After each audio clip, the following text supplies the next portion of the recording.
Good evening, folks. Oh, I forgot the hat. Good evening, folks, and welcome to the live stream. I hope you're all very well this evening. So we're going to talk a little bit about the election campaign. Of course, we're going to talk a bit about the Tories, cost of living crisis, something happening in Scotland, of course, how things are going down there, and a few other issues about, like, for example, social care. Well, I want to start off with this story here with... So Keir Starmer is trying to distance himself from Jeremy Corbyn, the former leader of the Labour Party. And he was... Oh my goodness. So he's been asked whether he's been asked in the past whether he was a friend of Jeremy Corbyn. He said that he was a friend of Jeremy Corbyn. Then he sort of backed away from that. Then he was asked if Jeremy Corbyn would have been a better Prime Minister than Boris Johnson.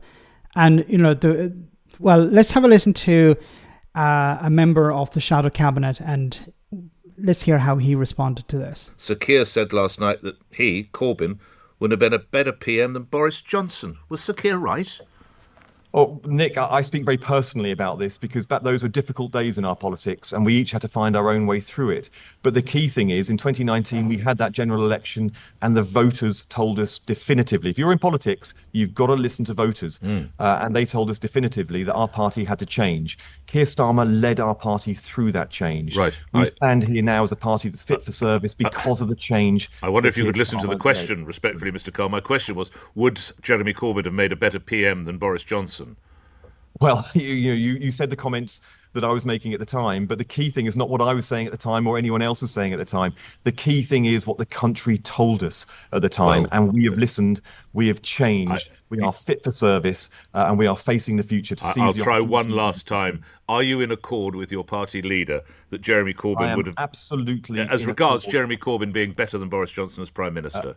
I am absolutely in accord with our party leader that our party has changed. We've listened to the public. We are facing the future. That Mr. Corbyn would have been a better PM than Mr. Johnson.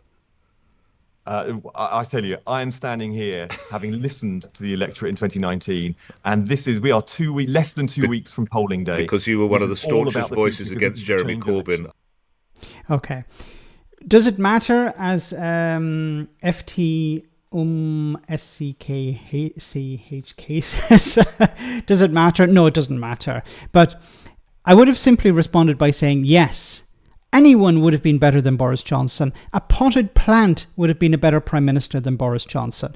You know, if this had been the other way around, how would Boris Johnson have described Jeremy Corbyn if Jeremy Corbyn had become Prime Minister? He would have said everything under the sun would have been better than Jeremy Corbyn. So I think Keir Starmer and the Labour Party could have easily said, look, you know, we had our differences of opinion, but anyone would have been better than Boris Johnson, and go through the list of things. For example, when it comes to Partygate, how he said that there wasn't parties, then there were parties, then he didn't know there were parties, then he didn't attend parties, and then he admitted that he did attend the parties, but he didn't know there were parties at the time. Then he admitted, yes, I knew there were parties at the time. Then he lied to Parliament. Then he denied lying to Parliament. So all of these things, I would have just listed them off. Just when it comes to Partygate, when it comes to Brexit, when it comes to 40 new hospitals, when it comes to all the other issues that Boris Johnson lied about and misled Parliament on, you know, that's what I would have gone to and said, look, anyone would have been better than Boris Johnson. So if you want to put Jeremy Corbyn there, even if you're a Labour MP or member of the Shadow Cabinet that disagree with Jeremy Corbyn, you could at least say, yeah, anyone is better than Boris Johnson, including Jeremy Corbyn. But he used to be the leader. I said back in 2019 that what needed to happen was the party needed to rally round the leader, and you had a lot of infighting. And this was part of the problem. Now, there are a lot of reasons why Labour didn't win in 2019. I think part of it is down to Brexit. Part of it is down to the lack of charisma that Jeremy Corbyn had. He was charismatic with Labour supporters, but the media had convinced the public that he was dangerous. And unfortunately, he wasn't able to push back.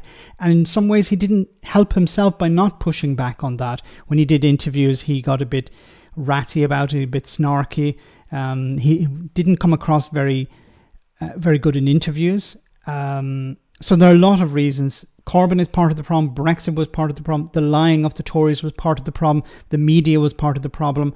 And I think the Labour manifesto at the time was a good manifesto. Maybe there were too many things in it. Maybe they should have focused on a number of core issues. There should have been a vision. Maybe the vision wasn't very clear. Maybe I didn't understand the vision. So I think there were a lot of problems. But would Jeremy Corbyn have been a better Prime Minister? Yes. Jeremy Corbyn would not have said, take it on the chin during the pandemic. He wouldn't have ignored the advice of SAGE. He wouldn't have refused to wear a mask. He wouldn't have, refused to go into lockdown. Or he wouldn't have tried to come out of lockdown early. He would have followed the advice of the experts.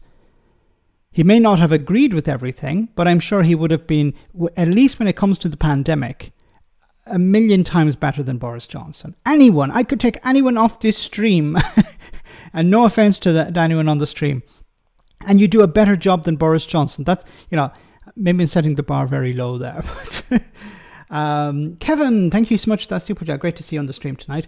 Hey Max, Farage tried to bully his way into the last night's debate, but was relegated to the second tier debate where he belongs. His comeback has not gone like he expected. Yes, he's not doing as he expected because he's not able to control the narrative, and he's not able to set out his profile or his plan in the way he wants. So, for example, when it's the debates, he has to keep quiet. He's not able to command all the attention of the room. He likes one-to-one interviews with journalists, and he likes something like Question Time, where he's on a panel and he gets his moment to grandstand. He's not very good in debates. He's not very good when he's challenged by, I think, members of the public. So he's sort of looking forward to this debate next week. It depends on how the format is. I think the one last night was really good. It allowed the audience to ask questions and have follow-up questions. I think that's not going to go very well for Farage, unless Farage has some friends in the audience who will throw him a few softball questions. But he's not. One of the things about Farage is the more you focus on him and his policies, they don't come across very well. So he's very good at sound bites. He's very good at, as I said, grandstanding. But if you look at his policies, if you shine a light on those policies and you shine a light on him, it's still it all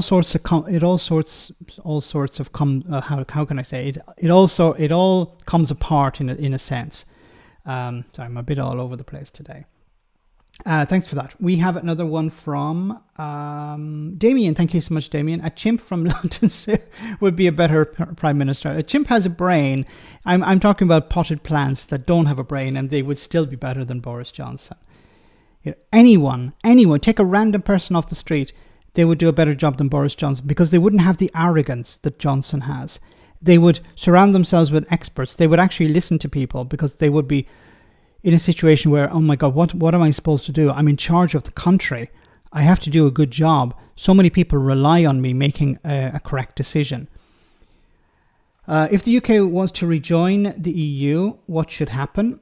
It's a good question there, Kai. What needs to happen is the public need to be first informed about the problems of Brexit, and the politicians need to get behind the idea that Brexit was a mistake, that Brexit is a problem. Good evening from New York City. Yay, I want to visit New York City very soon. But the general public know that Brexit is a problem. The politicians are running away from it. So the politicians need to embrace the idea that Brexit was a mistake, and then the politicians need to embrace the idea of rejoining the European Union as fixing those things. That has to be the first step. I think what Labour is going to do when they get into power is they're going to try and minimise some of the damage that Brexit is inflicting upon businesses, importers, exporters, farming, stuff like that. They will be limited in what they can achieve. Evening, Chris from Los Angeles. Hey, they will be limited in what they can achieve because being outside the single market means you're in a very my mind is all over the place today. Disadvantaged position. You're in a very disadvantaged position. And the UK, when it was a member of the European Union and the single market, was adamant about creating restrictions on countries trading with the single market, or restricting their access to the single market, protecting the single market. And now that the UK is outside the single market, it's finding it very difficult. There was an interesting story in the BBC this week about a guitar producer who produces guitars in Britain, and he tries to sell them into the single market, and he's complaining about the consequence of Brexit, but he doesn't want to rejoin the EU and he doesn't want to rejoin the single market, which doesn't make any sense. Anyway, guys, let's move on to the next story. Labour gets 75% of all party donations. The latest data from the Electoral Commission has detailed the donations political parties have received between the 7th and 12th of June, and it's not good for the Tories, not good news for the Tories. The party received half the donations handed to Nigel Farage's right-wing Reform UK, only £292,500 compared to £742,000. However, it is worth noting that the largest percentage of the money donated to Reform UK, £500,000, came from the company controlled by party chairman Richard Tice. Yeah, Richard Tice is bankrolling Reform UK. What he's getting out of this, I don't know. Unless it's a case of, and this could be, I don't know if this is the case. Now, Richard Tice donates money to Reform UK. Reform UK ask for donations or memberships from the public, and they've received a lot of them. And then when the whole thing comes crashing down, well, these donations or these memberships will be non-refundable and the money will be handed back to Richard Tice. Now, Richard Tice is probably hoping to win a seat in Boston and Skegness. I don't think it's possible for him to win that seat. Not at the moment. The last polling I saw was from some time ago, and it wasn't faring very well for him. And what's you have to be very careful of, you'll see a lot on social media, is very strange polling. There was a ridiculous poll that came out recently for Lee Anderson topping the poll in Ashfield, beating the Conservatives and the Labour Party.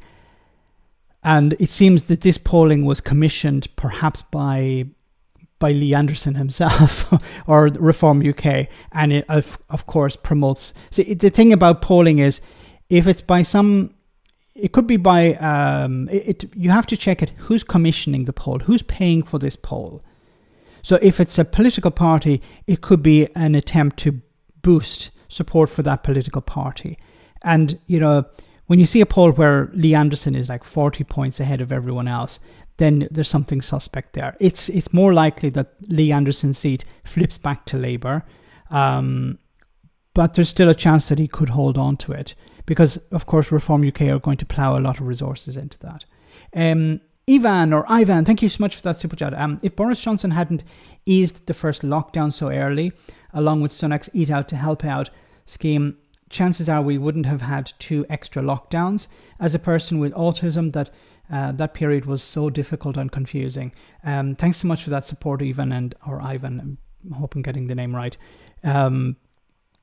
If they had done it right, it would have been possible to avoid the second one. And people were saying, look, don't come out so early. Don't come out.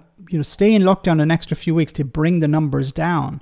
To bring the number of new cases down. And Boris Johnson and the Tories are like, no, we have to get out.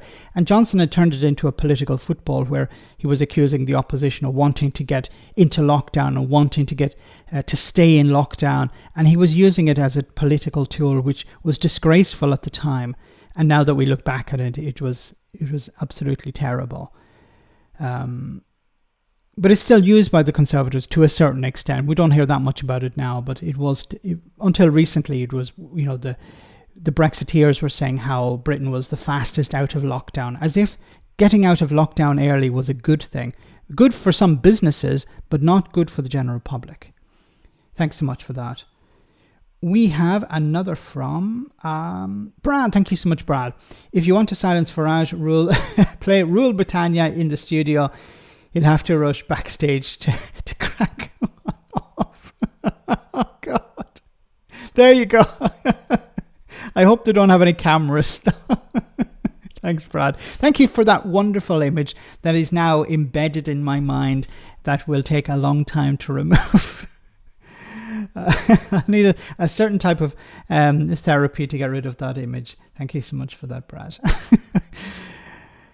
Oh my goodness. Farage is doing an interview at the moment, or he's just done a recent interview. I'll cover the worst of it tomorrow probably. But one of the worst things he was saying was how, well, it was the EU's fault and it was NATO's fault that Putin invaded Ukraine, it seems. That's the short version of it. We've heard this narrative before, how it's NATO's fault, NATO expansion or whatever. But the EU, it's the EU's fault. So when Ukraine said we'd like to be part of the EU, and the EU said, okay, and Putin went, no, we don't want that. Whose side did Farage choose? Well, I'm going to be on Putin's side because, how dare Ukraine want to be part of the EU? Don't they know how bad the EU is? I campaigned for us to get out of the EU. One of the interesting questions in regards to that was, what's Boris Johnson's position on Ukraine joining the European Union? Does he support it or is he against it? Anyway, sticking with the Tories a bit more, former Tory minister says he'll vote Labour and accuses Sunak of siding with climate deniers. How far things have fallen. A former Tory minister has quit in protest at the government's handling of the climate crisis and revealed he will vote Labour at the election.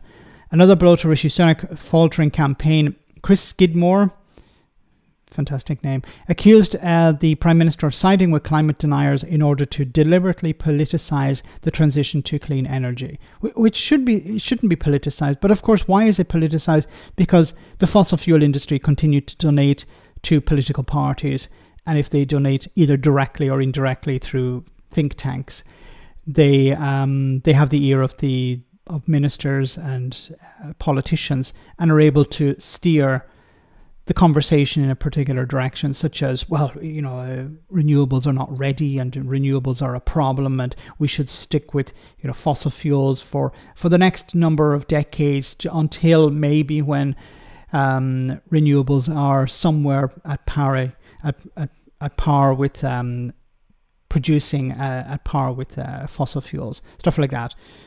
But also worse than that, coming out and saying like climate change is a hoax and stuff like that.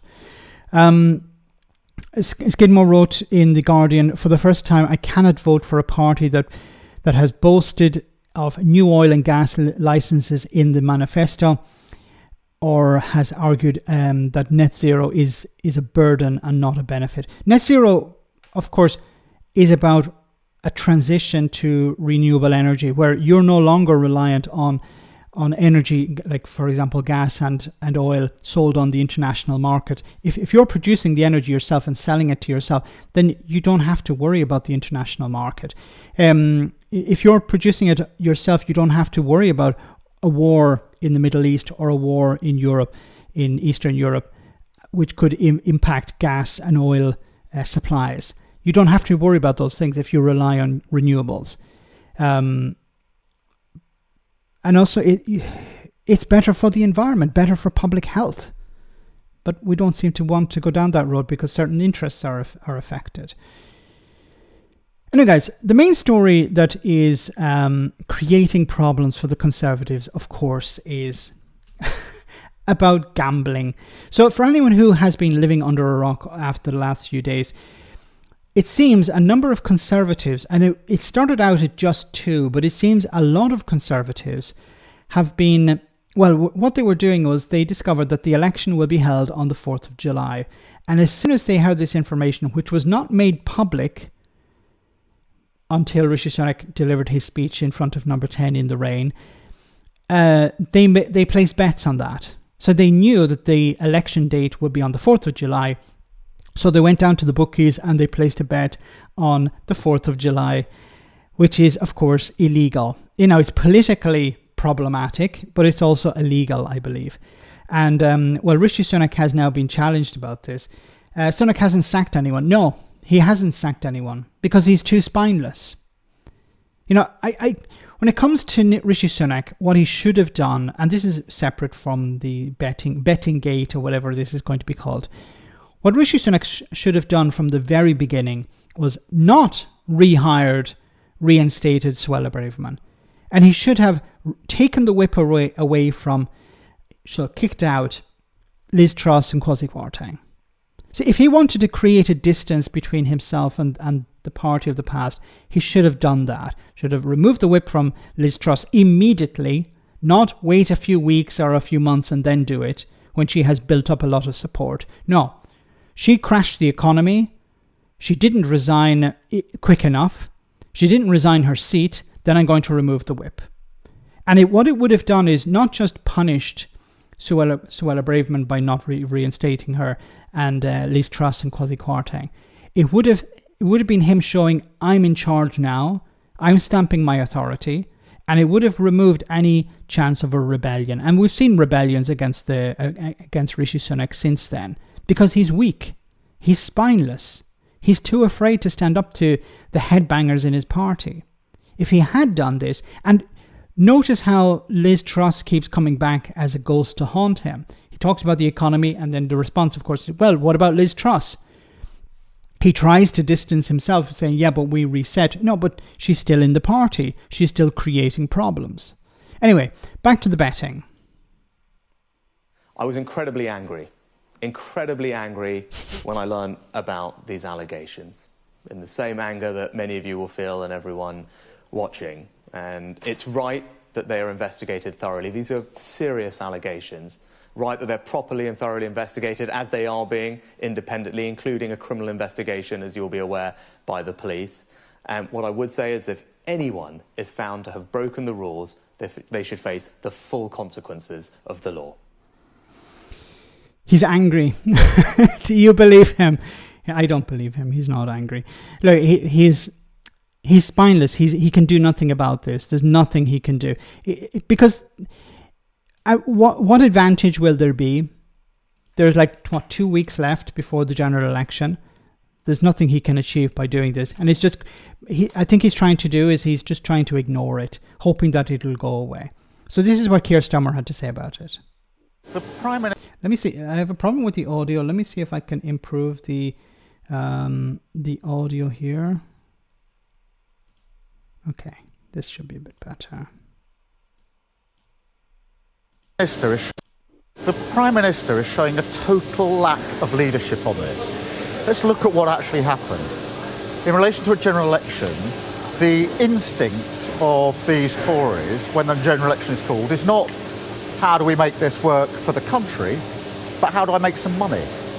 And that tells you a broader picture about politics. Of course he should suspend these candidates. If they were my candidates, they'd be gone by now, out of the door. He needs to take tough action. I think he's not even saying today whether there's more involved. So he needs a full account. It's a total lack of leadership. And there you have it. You know, it is a lack of leadership because Rishi Sunak is too afraid to remove these people, but also he wants to sweep it all under the carpet. It's pretty pathetic because he, as I said before, he could have actually stamped his authority on the party. He could have dealt with these problems earlier on. But what does it say about Rishi Sunak and Number 10, the discipline within the party, where he talks about, okay, this is when the date is going to be, and then people rush out and place a bet. Like, this didn't happen in 2019. Did this happen before? What about 2015, 2017? Did Tory MPs rush out and place bets when the election? Because somebody knows before the Prime Minister literally says this is when the date is. But there's a certain amount of discipline within the party where they go, okay. But these people, a lot of them probably went like, I'm going to lose my seat. I might as well, head down to the bookies and place a bet. Some of them are like, who gives a crap about Rishi Sunak? He's going to be gone soon as well anyway. The party don't care about me. I might as well have a flutter. It's a party in decline, and there's no control over it whatsoever. Nigel Farage in the chat.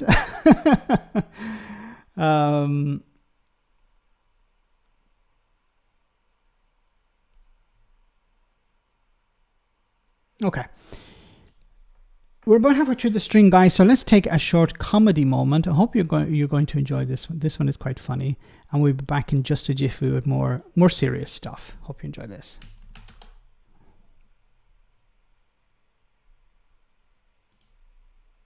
It's time for change. Time to cut out the middleman. Time for the oil and gas party to run the show. You didn't even know the oil and gas party existed? No, I didn't. Unbelievable. We meet government ministers every day. Every single day. Every single day. Sometimes more than once. And you know what we've learned? They're idiots. So what are your policies? Well, we've got a lot of policies. A gas pump in every home. Tax breaks for anyone who's driving a 4x4 in central London. Oh, really? Yeah. You think that's going to work? Is that something that you could get behind? No, not really. Oil the wheels of power. It's money that makes the world go round. You do understand that, right? You do get that concept. I mean, I'm a corporate lawyer. It's going to raise huge amounts of tax. Yeah, but not enough tax. Well, I think they should have a massive windfall. No.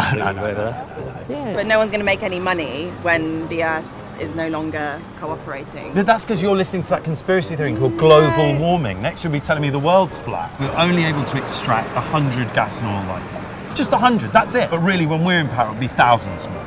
Thousands more. So I come from the office here and to Westminster to meet them every single day. But it's not really enough, to be honest. Really, we want to make sure that we're at the nexus of power. You know, we want to exploit the North Sea, speed up gas and oil production. Oil to be greasing the wheels of power. Just to say, I think quite a lot of the eco-fascists are coming down. So if you can just make sure that the head of security knows before it's going on, okay? Yeah, keep it closed. If you can keep it closed, please. So it was actually on the 8th floor that we realised that, you know, we're spending millions of pounds in donations to political parties. We may as well actually just spend it on red trousers and bulla. It's not about money, it's about the planet, it's about us, it's about everything, it's about the environment. It's a science fact. Yeah, but whose science? So this is the logo, it's going viral on TikTok. Just the OG party, keep calm and carry on pumping. That's a joke about pumping oil. I think maybe you're wasting your time entering into this general So election. possibly. So it's a categorical no. So there is a chance. No. I think you need to just calm down. I don't think you've had anything to eat. A little a little chance that you'll Another big yes for the oil and gas party. Give us your vote on the 4th of July. Moving on. Okay. Parade, North Manchester. I just want to load this. Over the last 14 years, of course, the Tories have created a massive problem with poverty. Poverty has increased. More and more people are relying on food banks, and the situation is getting worse and worse. And this, I think, why it's so important that when Labour get into power, they need to start doing stuff to help ordinary people, to help the most vulnerable in society. It's known as one of the most deprived areas in Britain. Debt is massive, housing is big issue. It's not just people on benefits, it's the working families. And saying sorry when they come in despair, families in despair, which is frightening. Paul Day runs the Harper Hay Neighbourhood Centre. He says he's never seen things so bad. Rents round here have gone up 600 quid to £1,200 a month. We're doing, sadly, 2 food banks a week. We do free cafe for the local people to make sure they get a feed. We have wellbeing classes for the older people. We've got youth sessions. Gloves up, people. Come and get some pizza. So, food first. But Dean Byrne and Lisa Davenport are here for the weekly meeting run by the charity Debt Justice to share stories and look for solutions for people struggling with debt as it collides with the cost of living. Because we tend to focus mainly on the cost of living when it comes to just being able to buy food and feed a family and put clothes on children, you know, going to school or whatever. But it's, of course, debt is another problem where people are getting into debt to pay bills, getting into debt to feed themselves. And then in many cases, it's getting into debt with loan sharks, for example, who are jacking up the rates of interest. Somewhere along the line, something's gone wrong, and we understand, I think, that prices do have to rise, but it's gone like that. And how is anybody able to afford that? Lisa runs a youth charity. There's no surprise that cost of living is a top issue for voters. She says no one here is immune from hardship. People, even my own staff team, accessing food banks, our clothing banks. Your own staff? Our own staff, yeah. I run an organisation because everybody's in the same boat. I'm struggling myself, and I see more and more people struggling. I mean, I'm over 60 and, I'm looking at trying to get back into work. Do you feel a disconnect between what you hear from any or all of the politicians and what is happening here to you and to the people you know? Absolutely. Yes, yeah. Our children, what hope have they got? I'm trying to inspire and raise aspirations of young people, and they see this level of poverty and don't see a way out of it. It's like an epidemic of hopelessness for people, and they do need hope.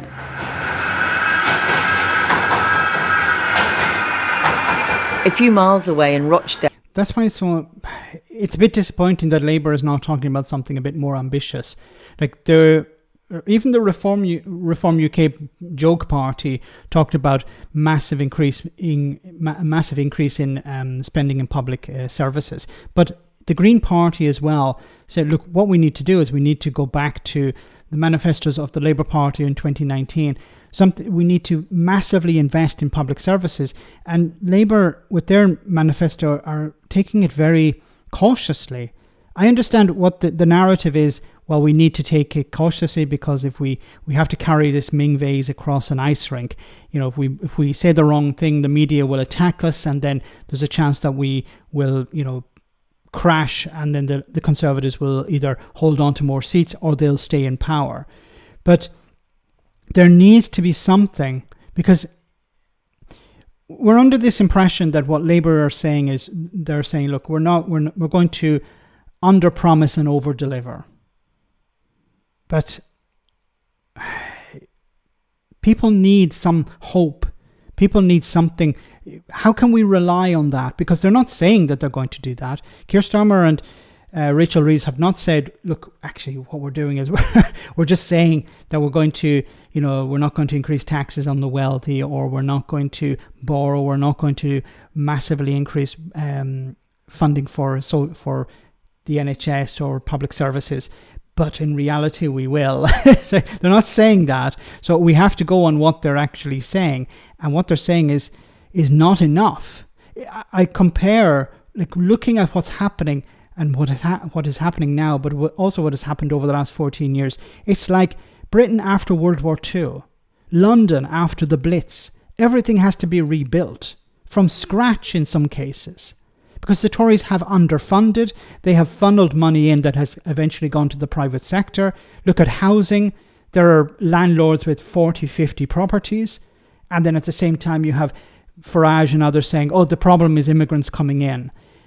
House prices have gone up. The policies like Help to Buy have actually driven up house prices. So there are so many things that need to be undone. It's like London after the Blitz. Everything has to be rebuilt. Infrastructure completely is literally destroyed by the Tories, or by neglect by the Tories. Dale, the pressing issue here too is survival. So Larry says it's like the 1970s. It is, where it was a spiral. There was no attracting of investment. There was no funding of public services, and things just got dramatically more and more terrible. I and millions of other people are stuck. There is no way to move forward. Yeah, can you watch this one as well? Jo Barker-Marsh once earned a good living travelling the world as an audiovisual producer. Right now, she can't work. Her 15-year-old son, Harry, has additional needs and isn't in full-time school. She's on universal credit, and at their lowest point, relied on food banks and borrowing. If anything hits us like a big bill, then the time to recover is really extended, and often it means that you might take on another loan. Jo says they went 8 months without a working boiler. It's weird because you kind of just have to layer up. I don't know. It's not nice because obviously when it gets to winter and it starts getting colder, it's just, I don't know, because everything's colder, like the walls, the floor, everything gets colder, not just yourself. Decisions whether... And think about so he's not in full-time school, but when a teenager, a kid trying to learn, trying to do homework in the cold, it affects their ability to study, and it affects their grades, and then it affects their future. That's why it's so important to invest in the children of today, to provide them with what's necessary, because in the future you're laying the foundations for the future here. That's why it's so important to maintain to scrap, I should say, the 2-child cap. To get rid of that, it would lift so many children out of poverty. Made by the Bank of England or the government feel done to her rather than for her. It's really degrading. It's degrading to know that somebody, without being political, but somebody in government can make a really, really what appears to be a casual decision, and I now pay a third more for my mortgage. So swimming lessons, football, and this is why it comes back to Liz Truss once again. Why the hell was Liz Truss not kicked out of the party? Why was Liz Truss not have the whip removed? Liz Truss is responsible for a lot of this, not all of it. George Osborne started out with austerity, but these are problems that have lasted a long time. But Liz Truss, she's not suffering the consequences of these things. This is something I've said in the past. When a party messes up to this stage, to this level, they should actually have to reach into their pockets and pay for these things. Of course, they won't, but they don't have the money. But from a moral point of view, politicians have to suffer some sort of consequences. I have said before that their wages, their salaries should be linked. The increase in their salaries should be linked to the rise in GDP per capita. So when GDP per capita decreases, the politicians' salaries go down as well. So there's an incentive for them to grow the economy in a positive way for the public, GDP per capita, not just GDP. So everyone benefits some way. But instead you have people like Liz Truss who created a massive disaster and then just walked away from it and is still trying to get back into the leadership of the Conservative Party.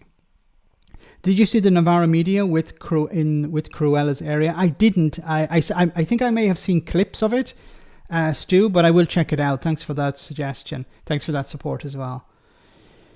Something has to change, and what needs to happen is the Labour Party. I truly hope that when they get into government, they'll say, okay, we need massive investment, because that's what's going to happen. If you don't do that, you're going to have austerity once again, and these types of problems are going to be extended forever, for the foreseeable future.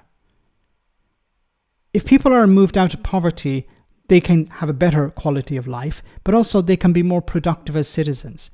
They don't have to work 3 jobs to get by. They have more money. They can spend it in the local economy. I saw somebody mention a UBI there. Yes. This could be this is what we need to be implementing. You should have been implementing it a long time ago. Okay, guys, I want to move on to a different story here. This was an interesting sort of... That was the question at the beginning of this, which is that... Okay, so I just want to go back a little bit here. So Channel 4 went to Scotland and they asked a few questions of some people, from not the leaders of the Scottish parties, but some of the senior people in the SNP, in Labour, and in the Conservatives. And I just want to show you this clip here. The interview went on for like 26 minutes. I'm not going to show all of it, don't worry. But this was a very interesting part here, and the response from each of the people present. Well, I posed a question at the beginning of this, which is that actually, might a Labour government in Westminster be paradoxically the best thing that could possibly happen to the independence campaign? It's an odd argument, but the argument runs: you've had 14 years of Conservative prime ministers, and the SNP have been saying, well, look at what they're doing. Now along comes a Labour government. If Murray's right and that Labour government doesn't transform things in Scotland and sticks to conservative spending limits and makes cuts in unprotected departments and is a disappointment to people in Scotland who, in many places, in the central belt at least, maybe not in rural areas, are probably a little bit to the left of people in England, doesn't that just rejuvenate the independence campaign? That gives you a great launching pad, doesn't it, Mary? I mean... Okay, before we get to this, I think it's completely correct. So what's the problem at the moment? According to polling, now I don't know how accurate this polling is, because some of the polling is going in one direction and other polls are going in the opposite direction. But generally, it seems, according to certain polling, the Labour Party will win seats from the SNP. The Conservatives will be wiped out, but the SNP will lose support. Now, the narrative is that, well, this would be bad for independence. But as Krishna has pointed out here from Channel 4 News, he's pointed out this could actually work in the SNP and independence favour, because the narrative has been for a long time now from the SNP that we need to become independent because the Tories in Westminster and Westminster in general is stopping Scotland from being able to fix a lot of things. We would like to have the levers of power, the control of Scotland, of the economy, of its resources, of immigration, stuff like this. We would like to be in control of that. And the only way we can be in complete control of that is through independence. And if we, the Tories are not interested in giving us this. And if Labour get in and Labour implement policies that are like austerity, if it's austerity once again, Scotland is going to suffer greatly. And Scottish MPs from Labour will have little impact or little influence over Keir Starmer. Keir Starmer will make the decisions. Rachel Reeves will make the decisions. If Scottish Labour win a number of MPs, they can fight Scotland's corner, in their opinion, but at the end of the day, it will be Westminster that will decide.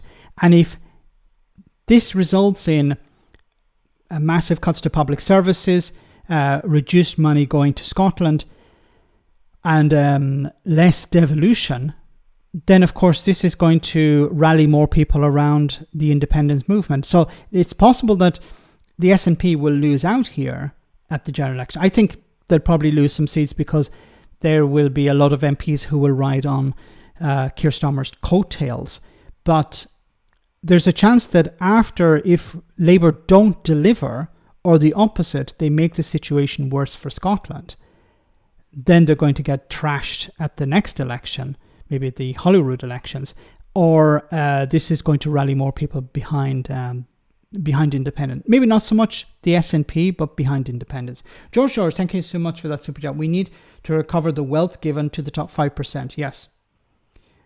Massive amounts of wealth, £700 billion, I think it was transferred to the wealthiest in society during the pandemic. During the pandemic, the wealthiest received £700 billion. What did they do with that money? They bought assets with it, which drove up the price of houses, property, stuff like that. That needs to be clawed back. Rishi Sunak was talking about integrity when he refused to claw money back from fraud that was related to payments during the pandemic. Anyway, let's hear what these people had to say.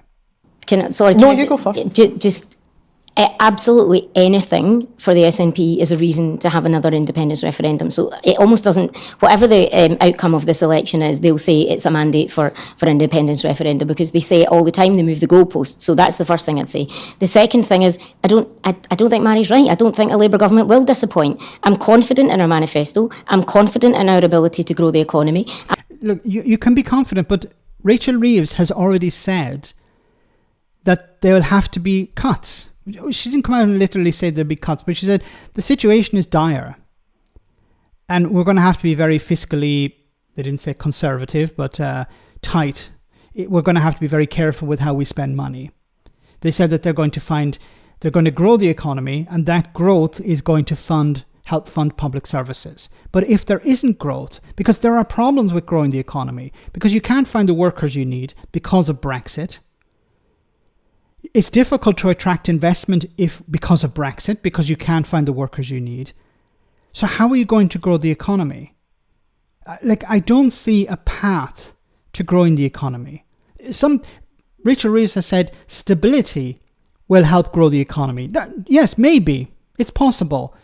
Businesses will say, okay, now there's some stability, so it's safer to invest. Yes, but is that sufficient to grow the economy to the extent that you need to fund public services? And funding public services beyond the damage the Conservatives have done. Because one thing is funding public services a bit more, but the Tories have completely underfunded them over the last number of years.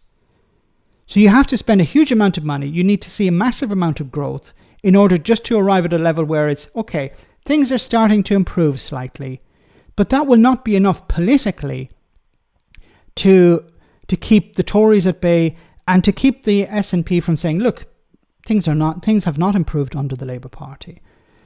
I understand it's a massive hill to climb for Labour in Westminster, but I think it's an impossible task for Labour in Scotland.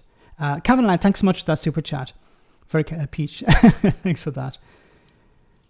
I'm confident in our ability to bring 63,000 jobs to Scotland, to bring down NHS waiting lists, to invest in schools and education. But a lot of your supporters are pro-independence now, aren't they?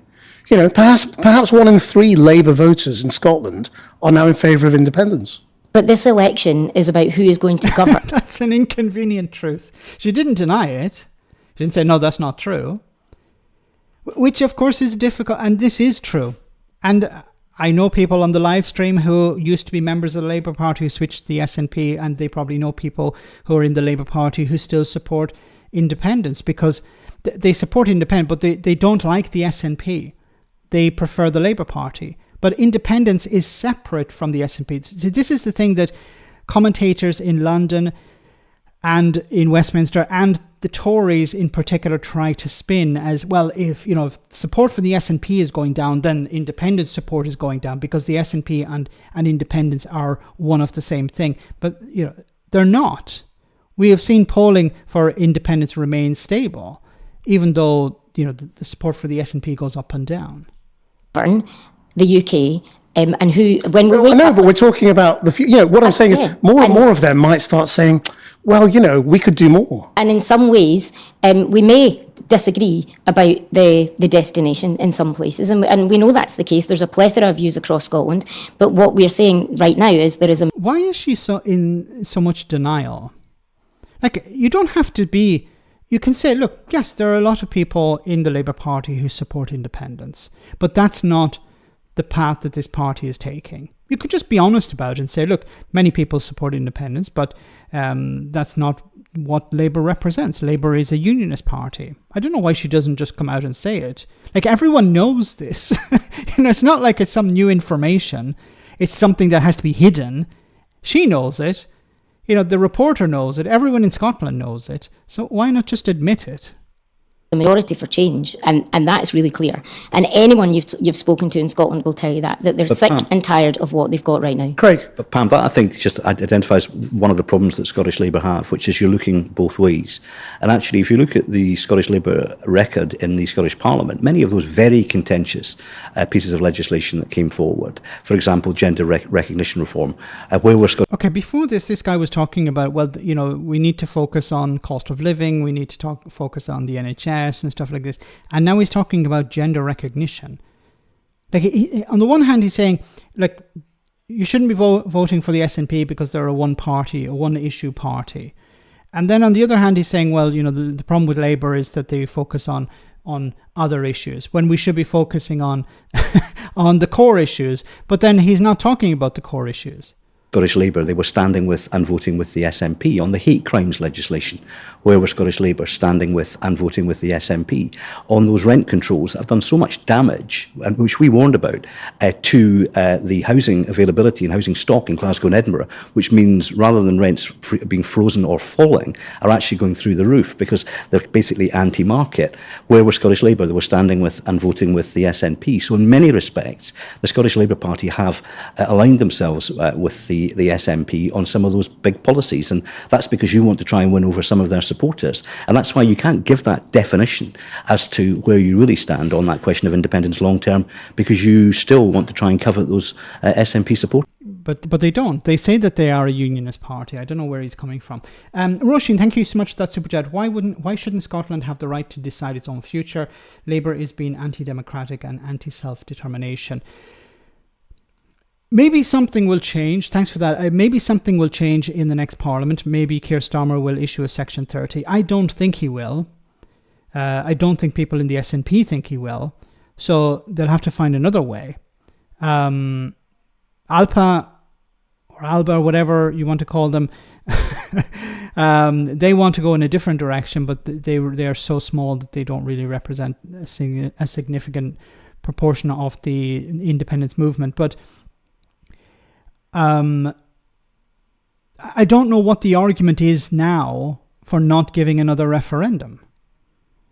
You know, isn't it sad that Scotland actually have to go cap in hand to Westminster? Please, can we have another referendum? Like, it's supposed to be a union of equals. Like, it's a union of equals where one has to go to the other and say, please, can we have a vote? Not even can we leave.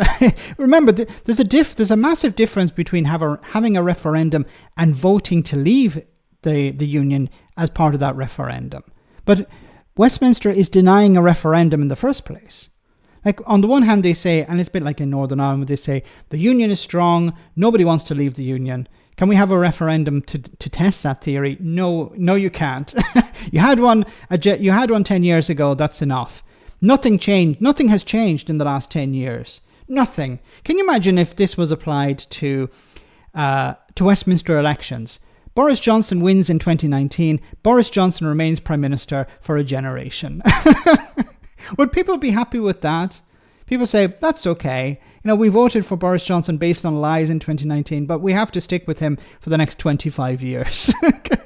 I don't think many people would go along with that, including certain Tories. The union was strong. They'd not be fear another opinion poll. No, it's... Once again, a referendum is not leaving. A referendum is a vote, is giving people the choice whether they want to stay in the union or to leave. Why is that a problem? Like, if you're a unionist and you truly believe that the majority of people support the union, then you'd be happy to have a referendum. Why are you against the idea of a referendum? Now, their excuse will be, but it's divisive, it creates a lot of problems. We're not talking about having a referendum every year. The last one was 10 years ago. The situation has changed dramatically. Dramatically changed. Like, before you had Brexit, like after you had Brexit. Anyway. Mary, are you looking forward to being able to say, look, we told you, neither Labour nor the Tories are the answer? I mean, no, not looking forward, because I don't think that if what I expect to happen happens, then more people are going to, still be suffering. So no, that's not a good thing. But I do think there's merit in what you're saying, because for a lot of people, I think this election might be their last chance that they give the union, to an extent, because we have had a Conservative government for well over a decade now, and if Labour fail to deliver the level of change that they are promising, then I would expect to see the support for independence begin to rise.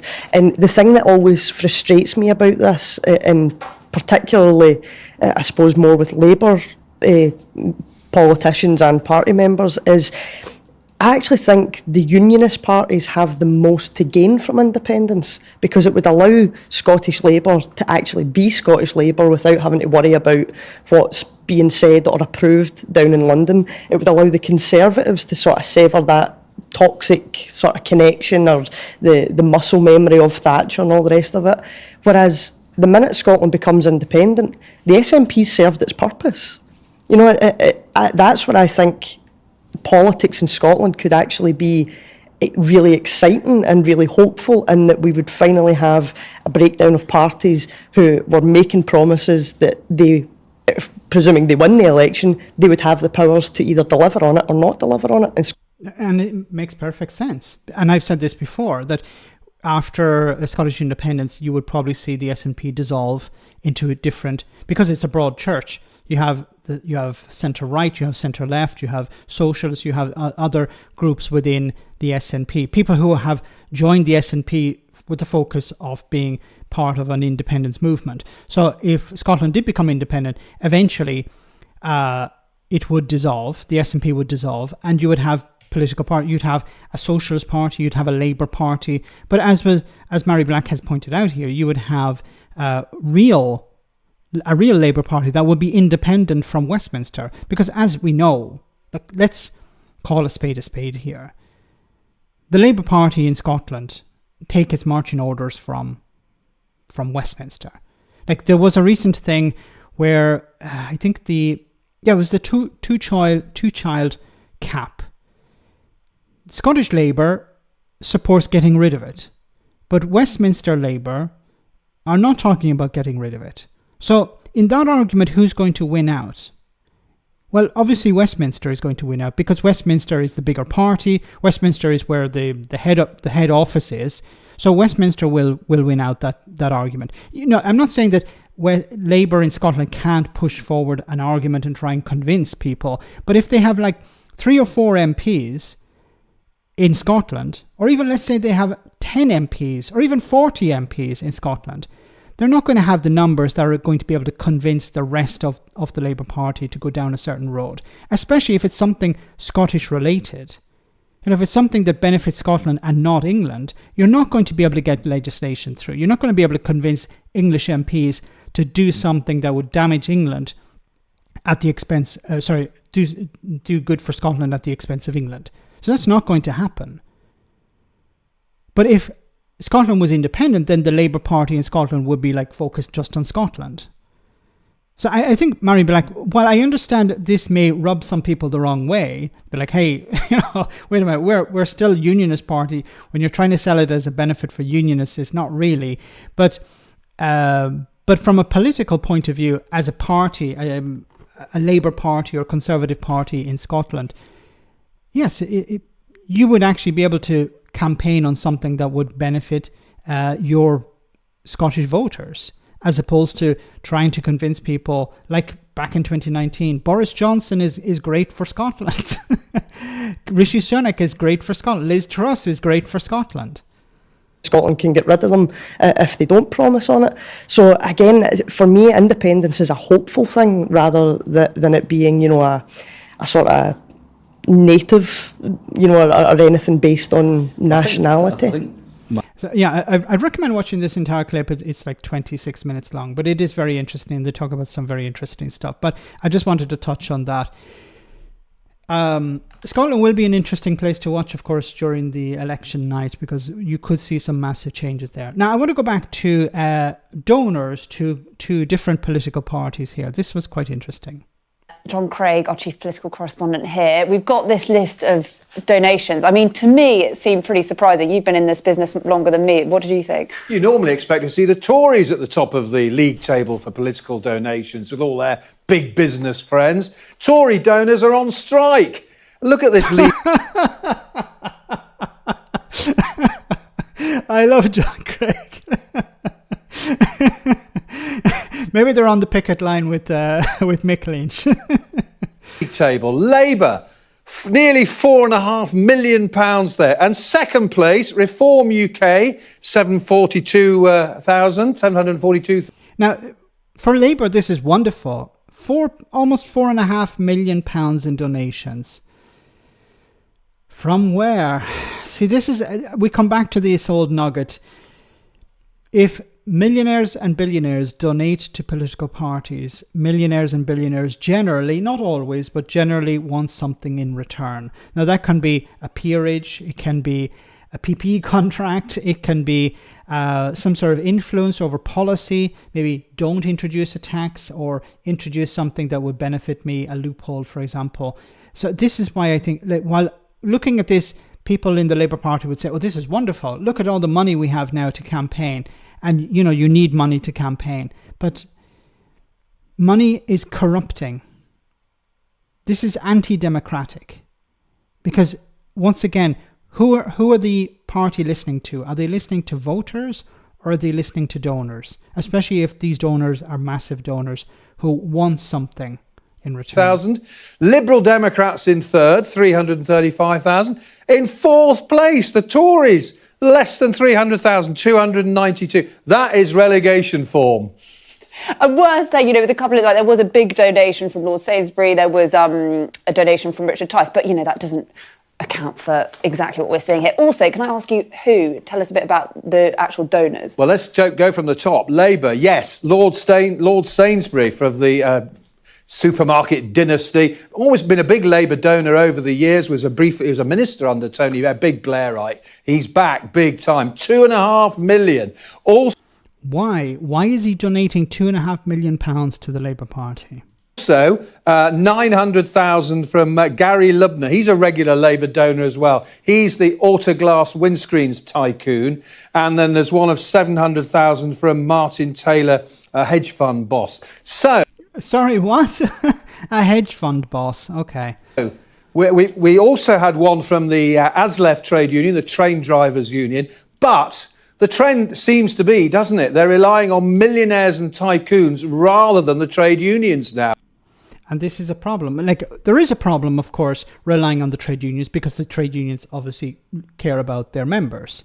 They want to push policies that protect their members. And that can come at the expense of ordinary people. Not always, but it can. So the focus can be not on let's improve the service for the consumer, but let's protect our staff. And, you know, there's a balance there. But I prefer money coming from a trade union, which is there to protect workers, than money coming from a multimillionaire or from a hedge fund frigging manager. What a change that is. What price will they demand, perhaps, on tax policy, on workers' rights and so on? Exactly, John. What would they demand in return? And this is the problem with democracy when you have money involved. Political parties should be publicly funded. Every political party, depending on, I don't know, the percentage of the vote or whatever, they should receive this amount of funding. Or there should be a set amount of funding for all political parties. And they should be able to, they should spend it as they can. We should eliminate private donations. Or we could have something like, there was an idea in the US, democracy dollars. So what you do is you give every citizen something like £5 where they can donate to a political party of their choice. And then that would be very democratic because it's not money you can put in your pocket and spend on something else. You have to spend it on a donation to a political party. But that would see political parties trying to push policies that are good for everyone. The Tories would not be just focusing on, racism and immigration. They would actually be saying, we actually have to reach more and more people. So we have to present a policy that's actually good for more and more people, not just a small niche, because we want the donations from. So there'd be competition between the parties to get your vote and get your money. This could be a great way to. Is it perfect? Of course not. I still think it'd be better to have publicly funded political parties. Reform UK. Well, Richard Tice, yes, he has a company called Britain Means Business. Used to be Leave Means Leave, the Brexit company. 2 donations of 250,000, taking it to £500,000. And this is what I've said before. Why is Richard Tice giving money to the Reform UK party? There's a chance he won't win the seat. I think what it's about is about promoting Reform UK, give them money, and then when the idiots subscribe to Nigel Farage's outfit, the money comes back to Richard Tice. I imagine that's how it's going to work. So what we do is we get up in the polls, we promote it, we get loads of donations from ordinary idiots on the street. They give us like £25 or something for a year. It's non-refundable. And then, I believe it's non-refundable. And then, correct me in the chat if I'm wrong, but it's likely unrefundable. And then what happens is Richard Tice, when everything goes pear-shaped, he goes, okay, well, then give me back my money. Here's your money back. And then we have some to spare, which can help, Nigel go to the US to promote Donald Trump or something. Sainsbury wants his customer base to spend more. Okay, that's good. George, thanks so much for that super chat. Yeah, so the supermarket says, look, let's help ordinary people so they spend more in my supermarket. I don't have a huge problem with that. Lib Dems, well, they had a bequest in a will from a donor called John Faulkner. Conservative, I should mention actually, Reform UK had a showbiz donation from a top celebrity, or a celebrity anyway. Holly Valance, remember her? Neighbours, a song called Kiss Kiss. Valance, John. All right, Valance, all right. Holly Valance. Wasn't her boyfriend or husband or partner or whatever donating to the Labour Party? Kiss Kiss was her big hit. She's given them, Reform UK, 50,000 smackers.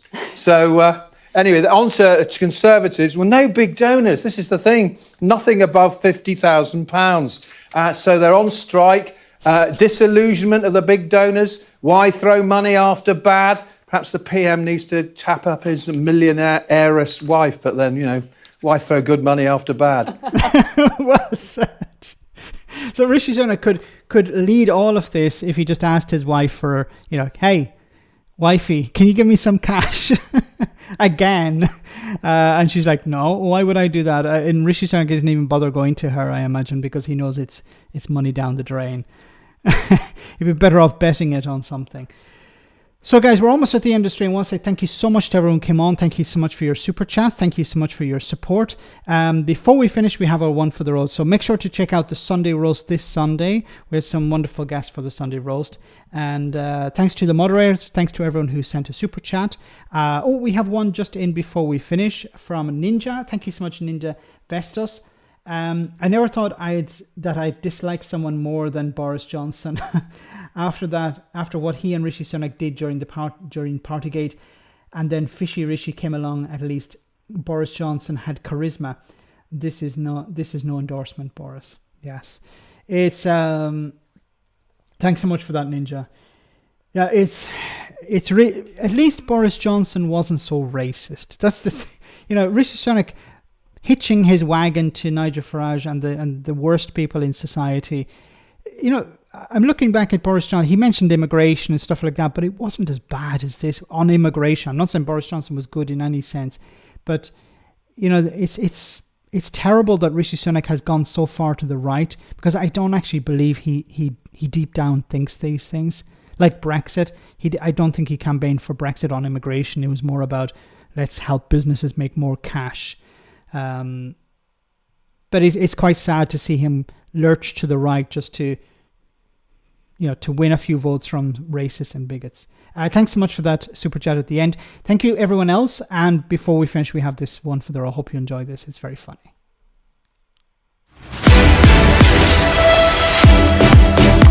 Welcome to Broken News. The main political parties in the UK have been praised for the tone of their general election campaigning.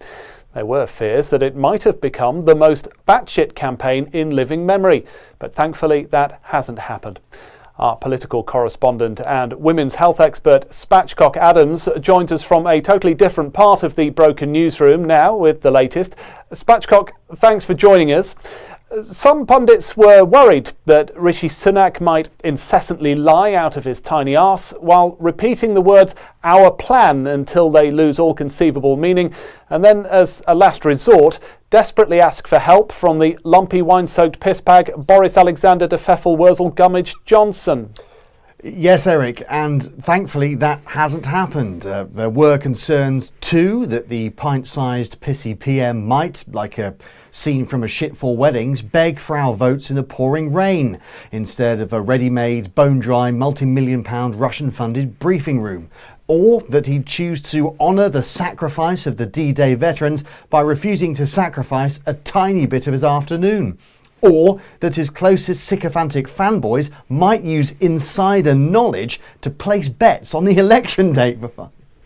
But thankfully, none of that has happened. And Spatchcock, as the so-called mother of all parliaments, democracies the world over admire the UK for its reasoned political discourse on important issues. Yes, Eric, and no matter in which mucky hole you finger it, one of the most important issues facing the UK is Brexit. And thankfully, all parties have been very clear on the future of our relationship with Europe. Some voters were concerned that the main parties might totally ignore Brexit in the same way everyone ignores all the Terminator films after the second one. But thankfully, that hasn't happened.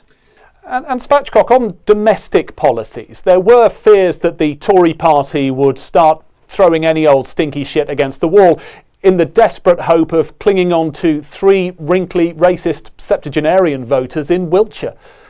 That's true, Eric. In fact, one pundit suggested the Tories intended to use some sort of right-wing magic 8-ball to come up with totally random back-a-fag packet policies, like reintroducing national service or banning teachers from telling kids what a trans person is. Thankfully, that hasn't happened.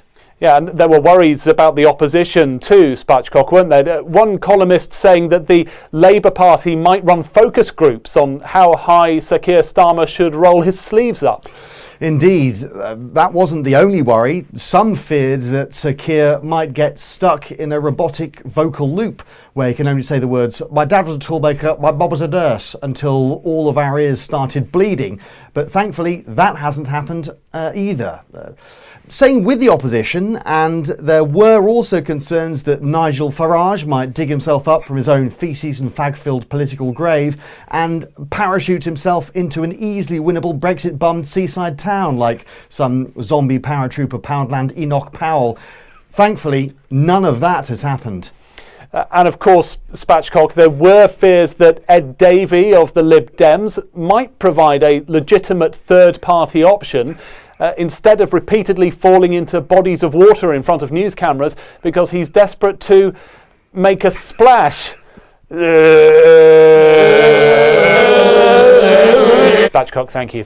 What a lovely story. That's all from Broken News. Oh my goodness. Oh my goodness. So have a great weekend, guys. Take care, and I'll see you soon. Good night.